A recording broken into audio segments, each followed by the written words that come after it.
లేడన్న ధైర్యమా, రాడన్న నమ్మకమా? నేనెక్కడున్నా నా అనుకున్న వాళ్ళు ఇక్కడుంటారు. వాళ్ళని టచ్ చేస్తే ఏమవుతుందో కొడుకు చావుతోనైనా అర్థమై ఉండాలి. అర్థం కాలా?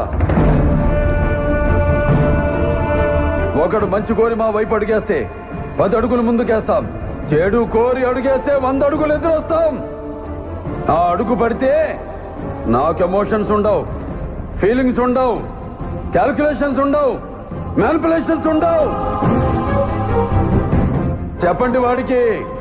సెంటర్ అయినా, స్టేట్ అయినా, పొజిషన్ అయినా, అపోజిషన్ అయినా, పవర్ అయినా, పొగరైనా నేను దిగనంత వరకే. Once I step in, history repeats.